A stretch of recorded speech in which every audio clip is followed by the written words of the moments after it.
Merci de suivre Evenou TV, votre chaîne préférée. Merci d'avoir accepté en tout cas l'invitation d'Evenou TV. Avec vous, nous allons parler essentiellement de la situation au Mali. On se souvient au début de la crise au Mali, qui avait commencé avec la prise en tout cas d'une partie du territoire malien par le mouvement national pour la libération de l'Azawad. D'abord, c'est quoi concrètement l'Azawad? Bonjour et merci de m'avoir invité. D'abord,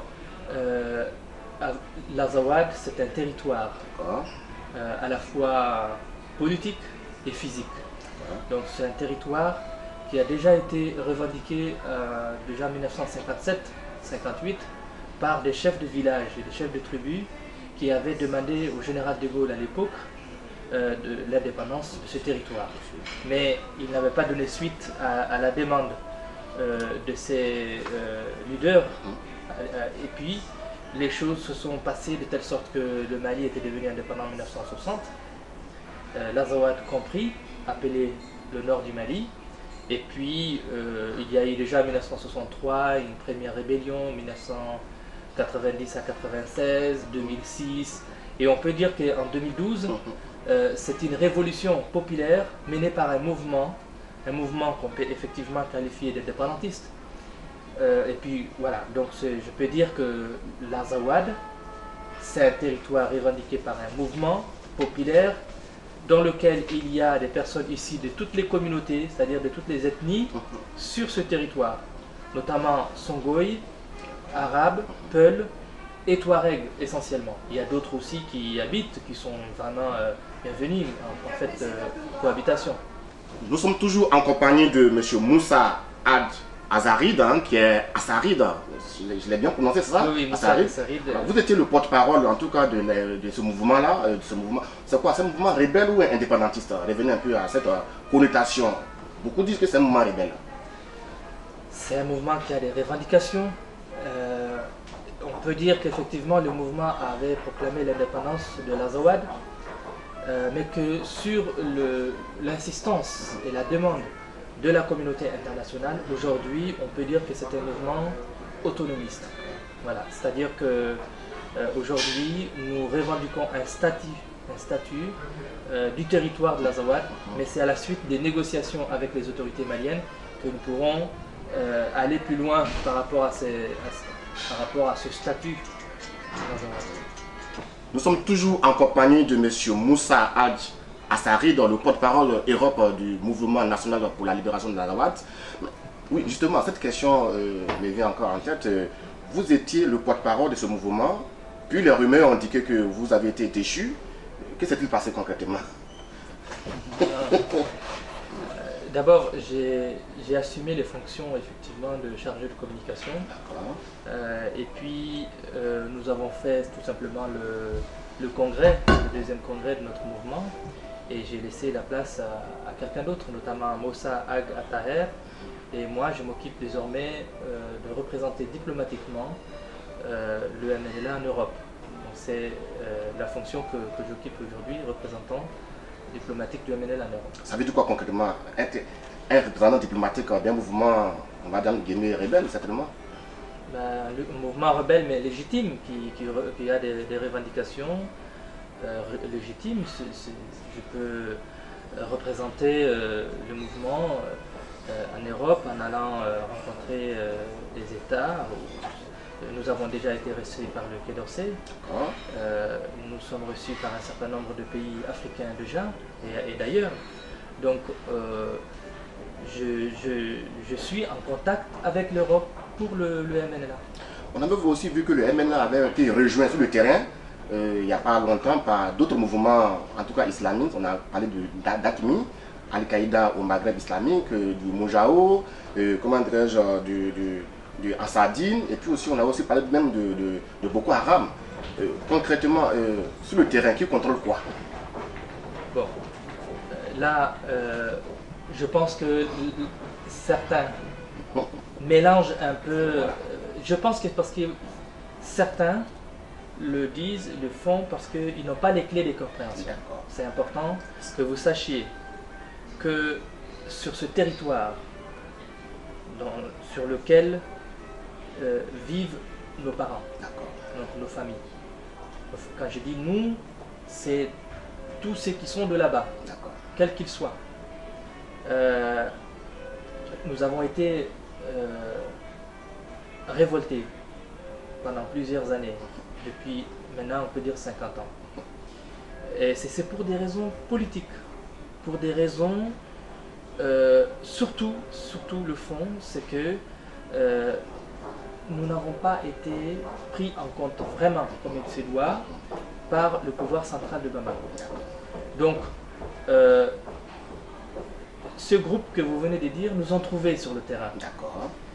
Ils ont des revendications, enfin ils n'ont même pas des revendications, ils ont une idéologie religieuse, djihadiste, islamiste, tout ce que vous voulez, narcotrafiquants, mais nous, on n'a rien à voir avec ça. Le Mali a laissé s'installer le premier groupe qui est connu, c'est-à-dire Al-Qaïda au Maghreb islamique, AQMI, sur le territoire de nos parents, notre territoire, pendant plus de 12 ans. Ils n'ont jamais rien fait. Des fois même, on a l'impression qu'ils sont en complicité. Et le 17 janvier, lorsque nous n'avons pas pu trouver une solution, il faut juste que je vous rappelle un peu plus tôt d'abord, que je vous rappelle que le MNLA, c'est un mouvement qui s'est formé par des personnes ici du territoire de l'Azawad, toute ethnie, toute communauté confondue, parce que nous n'avons pas trouvé une solution politique négociée avec le représentant du pouvoir central. Pendant 6 mois, nous étions là et nous avons demandé à discuter, à négocier pour trouver une solution, notamment une solution à la présence d'AQMI, une solution par rapport au développement, une solution par rapport à toutes les revendications que nous avions, qui sont légitimes. Mais l'État malien a fermé la porte à la négociation. Et c'est comme ça que le 17 janvier 2012, nous avons lancé l'offensive pour répondre à une présence massive de l'armée malienne sur le territoire qui nous visait. Alors, on n'a rien contre personne du peuple malien. Nous avons quelque chose contre un système qui nous a discriminés et qui continue de les faire encore. Donc, le MNLA se retrouvait face à l'armée malienne et nous avons vu tout d'un coup surgir des montagnes, des groupes, comme vous les avez cités, qui nous ont compliqué la vie. Il faut le dire, qui nous ont compliqué la vie. Avant, on se demandait pourquoi ils ne rentraient pas dans les villes. Et puis, comme nous avons chassé l'armée malienne, ils sont arrivés. Et à ces moments-là, nous n'étions pas prêts à avoir plusieurs fronts à la fois. Et la population même s'est saisie de notre préoccupation pour dire à ces groupes-là, si vous apportez le nom de l'islam pour vouloir vous installer là, allez-vous-en. Nous n'avons pas besoin de votre islam. Nous sommes déjà musulmans, nous avons un islam tolérant et modéré, nous vivons en parfaite cohésion avec les autres communautés. Nous n'avons pas besoin de groupes armés qui se réclament de djihadistes. Concrètement, quels sont vos rapports avec ces mouvements-là vers la fin? Nous n'avons aucune relation avec ces mouvements. Lorsque le 1er avril, nous avons chassé l'armée malienne, la dernière ville s'était libérée de l'armée malienne, c'était la ville de Tombouctou. Nous avons demandé à un de ces groupes, qui est ici de l'Azawad, nous lui avons demandé de présenter un projet politique, de déposer les armes et de présenter un projet politique au peuple de l'Azawad. Et c'est au peuple de choisir en toute, comment on appelle, transparence, je vais dire, honnêteté, quoi. Il faut que ça soit fait de manière à ce que le peuple choisisse ce qui est bien pour lui et non qu'on lui impose des choses par la voie des armes. Finalement, c'est quoi l'enjeu selon vous aujourd'hui de cette crise malienne aujourd'hui? C'est quoi l'enjeu? Alors, il faut juste que je vous dise que cette proposition que nous avons faite à Ansardine, nous sommes arrivés à un protocole d'accord, accord de principe, le 26 mai 2012. Et lorsqu'il fallait rédiger le communiqué qui rend public cet accord, nous avons compris que nous n'étions pas sur la même longueur d'onde. Alors, nous avons décidé de rompre immédiatement l'accord. Donc, à partir du 27 mai, il n'y a plus d'accord entre le MNLA et Ansar-Dine. Et les autres mouvements, AQMI, Moujao, Moujao, Boko Haram, nous n'avons rien à voir avec eux. Au contraire, nous les avons combattus sur le terrain.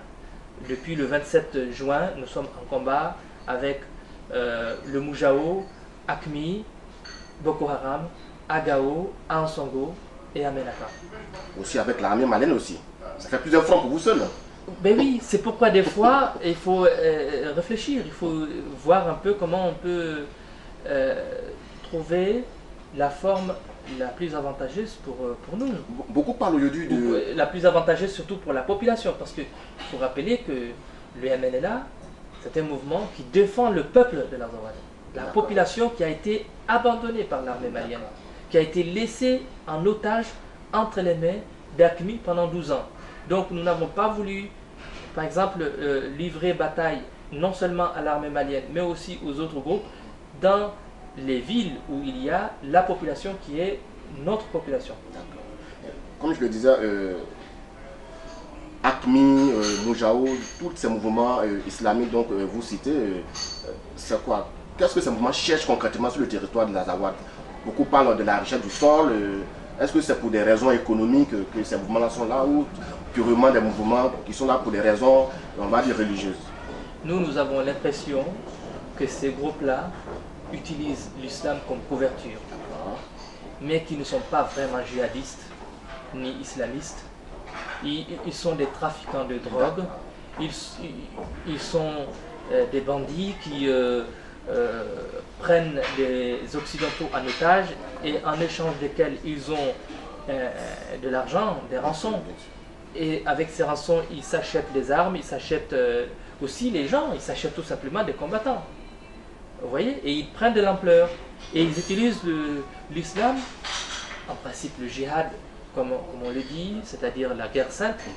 On ne l'amène pas sur un territoire déjà musulman.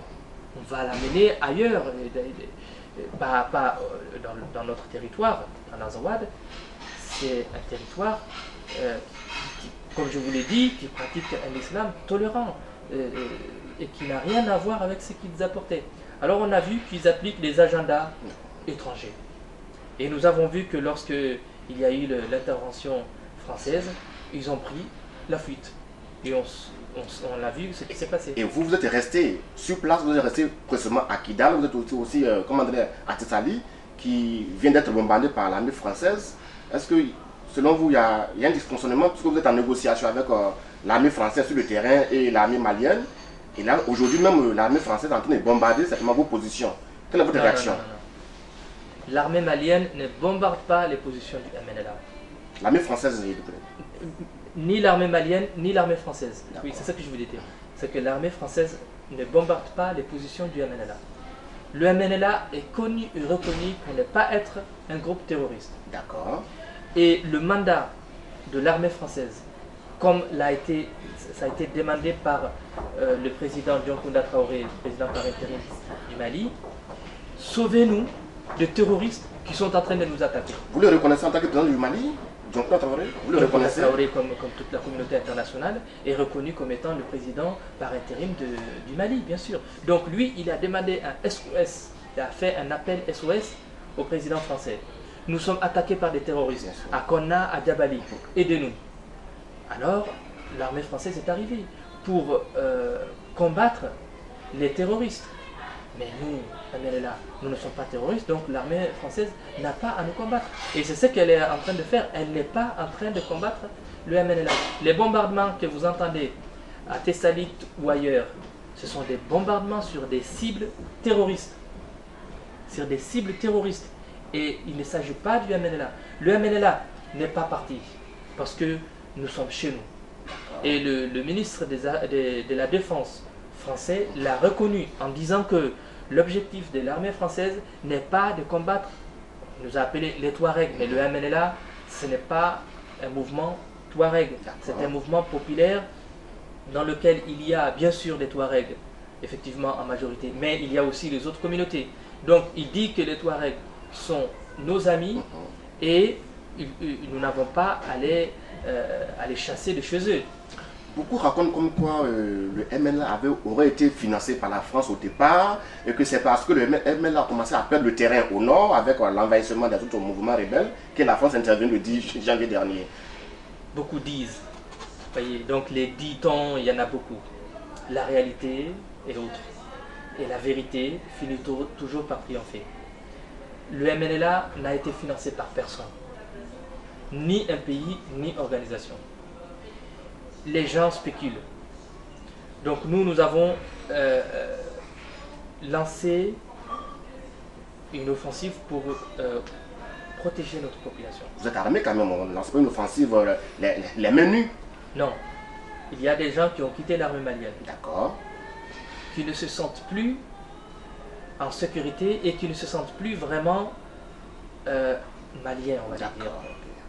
Par une discrimination qu'ils donc on veut dire que les armes que vous utilisez sont les armes qui viennent de l'armée malienne, c'est ça? Je n'ai pas fini. Donc l'armée malienne, donc des casernes du Mali, des casernes aussi de la Libye.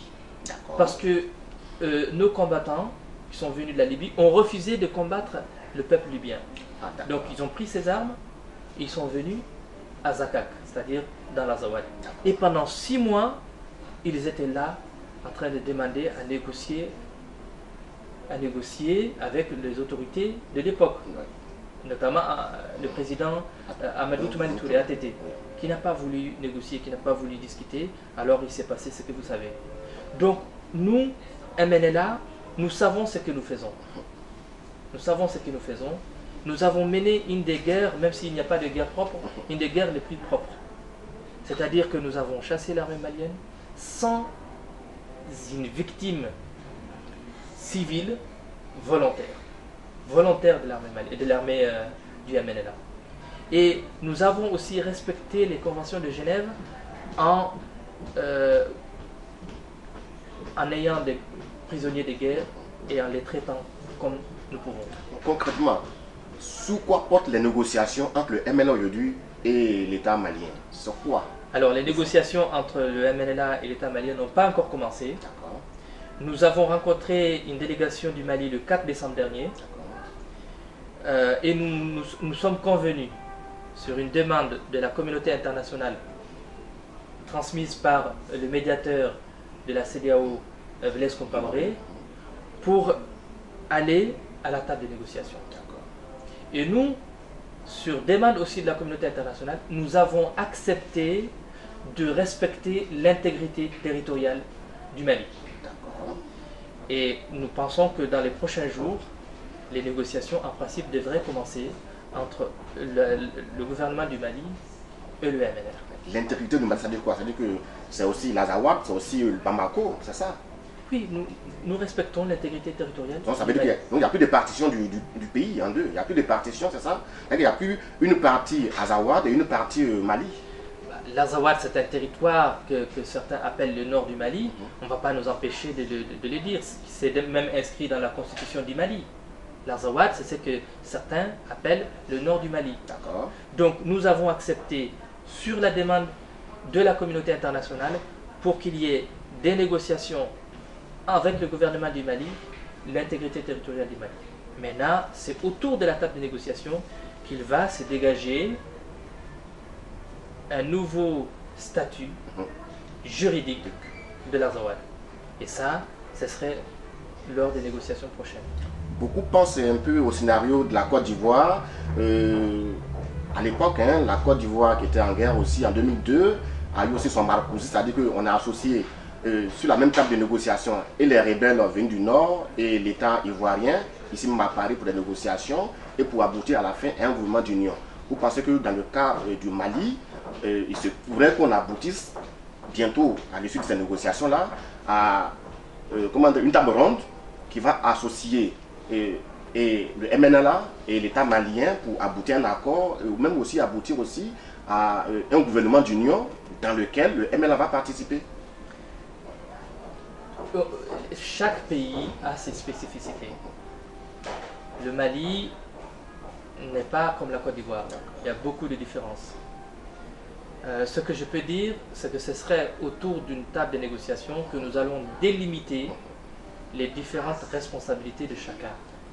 Donc je ne sais pas comment ça va se présenter.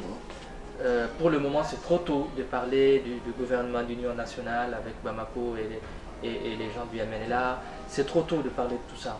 Il faut d'abord se rencontrer, c'est dire les 4 vérités et trouver une solution. Une solution qui puisse permettre à ce que la paix revienne, à ce que le développement soit enclenché, à ce que justice soit rendue aux victimes, à ce que la spécificité de l'Azawad soit reconnue et respectée par les autorités de Bamako, mais aussi par la communauté internationale. Finalement, c'est quoi? Si demain l'État malien vous donne des garanties de développement, vous intègre dans l'administration malienne, vos revendications sont satisfaites, il n'y a plus d'armée d'Azawad, la situation pourrait se normaliser au Mali? Il y a un problème politique. Le fond du problème dans l'Azawad, c'est d'abord politique. C'est-à-dire? C'est-à-dire tout simplement, depuis 1960, il y a un problème récurrent. Tous les 10 ans à peu près, il y a une révolte. Tous les 5 ou 10 ans, il y a une sécheresse. Et les autorités de Bamako ont abandonné ces territoires. Elles l'ont reconnu des fois. Des fois, elles ne l'ont pas reconnu. Maintenant, autour de la table de négociation, nous allons rappeler tout ça. Et chacun va avancer ses arguments. Et nous allons trouver, ou en tout cas, nous allons faire ce qu'il faut pour arriver dans le respect de la population, de sa dignité et de ses aspirations à la liberté.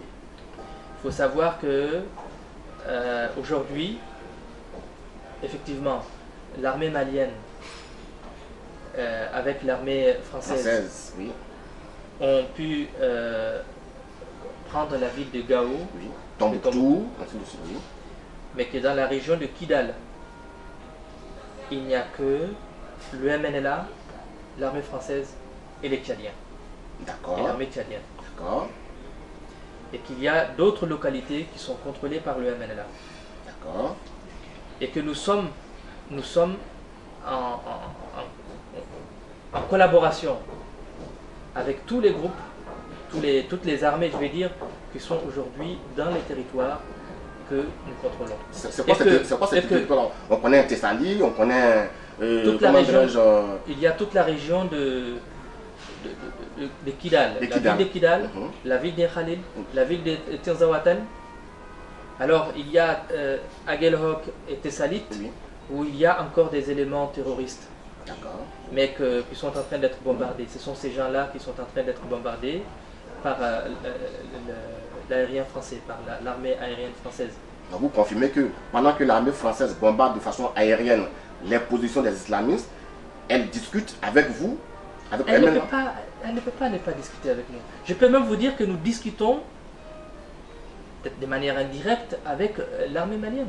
De manière indirecte, notamment par l'intermédiaire du médiateur de la CEDEAO et des autorités politiques de Bamako. Donc nous ne pouvons pas ne pas discuter avec les gens. Bon, très bientôt, la CEDEAO va envoyer une armée, comment dirais-je, dans le nord du Mali. Vous craignez cela? Il y a déjà les Nigériens qui sont à Gao. Il y a d'autres armées qui sont déjà arrivées sur le territoire. Mais aujourd'hui, la situation préoccupe par rapport au terrorisme. Nous, MNLA, le monde entier aujourd'hui sait qui nous sommes. Beaucoup disent que l'État malien ne vous prend pas au sérieux parce que bon, vous confondez aux autres islamistes, aux autres rebelles. Donc une telle négociation entre vous et l'État malien, est-ce que ça va prospérer? Est-ce que ça va avoir un succès? Je pense que peut-être que certains n'ont pas les clés de compréhension. Parce que longtemps, ils ont été bernés par les autorités de Bamako et une certaine presse qui, elle aussi, peut-être n'a pas les clés de compréhension. Parce qu'elle n'est pas sur place. Parce qu'elle n'est pas bien renseignée. Quand une certaine presse dit que l'armée malienne avec l'armée française est arrivée à Kidal, ils sont en train de combattre les islamistes du côté des Tessalites, tout le monde sait qu'il n'y a pas d'armée malienne à Kidal. et les autorités françaises le confirment aujourd'hui dans les médias. Donc, il ne faut pas que les hommes politiques du Mali suivent la vague de la propagande. Je ne dis pas tous les politiques maliens, mais en tout cas, il y a certains, malheureusement, qui suivent ce que veut une certaine population, que je respecte. Je respecte toute la population du Mali, quelle qu'elle soit. Et je rappelle que le MNLA n'a jamais eu quelque chose contre une ethnie ou contre le peuple malien. Nous avons un problème avec le système malien. Et nous sommes en train d'essayer de trouver des solutions avec ce système malien. Et la communauté internationale aujourd'hui est engagée pour aider à ce que lumière soit faite sur ce qui s'est passé, que des observateurs soient sur le terrain, éventuellement des casques bleus de l'ONU soient sur le terrain, que la Cour pénale internationale se saisisse, elle était déjà en train d'enquêter, et que justice soit rendue aux victimes. Depuis 1960 à nos jours, quel que soit celui qui est auteur, il doit être puni selon ses actes, reconnu et avec des preuves à l'appui. Une dernière question, un rapport de l'ONU avait indiqué tout récemment un lien entre certains groupes islamiques, certainement le MNLA, et... Attention, le MNLA n'est pas un groupe islamiste. D'accord, ok. Donc c'est un groupe islamiste, Acmi en Sardine, et des partisans de l'ancien président ivoirien Laurent Gbagbo. Est-ce que vous avez eu écho de cette information-là? Je n'ai aucun commentaire à faire sur ça. Non seulement nous ne sommes pas un groupe islamiste ni terroriste, mais nous n'avons aucun lien avec aucun groupe autre, où qu'il soit et qui qu'il soit. Donc je n'ai aucun commentaire à faire sur ça. Je n'ai aucune information en rapport à ça. C'était M. Moussa Hadj Assarid, le représentant diplomatique du mouvement national pour la libération de l'Azawad. Vous l'avez compris, le MNLA n'est pas un mouvement islamique, plutôt un mouvement indépendantiste, en tout cas qui lutte pour retrouver en tout cas son indépendance et rentrer aussi dans le développement du Mali, contribuer aussi en tout cas à l'essor économique du Mali. Et très bientôt, comme il a dit, hein, il y aura des négociations entre le Mali, entre l'État malien et ce mouvement, qui n'est pas un mouvement rebelle, on l'a si bien compris, mais qui compte en tout cas... C'est un mouvement rebelle. Vous le confirmez?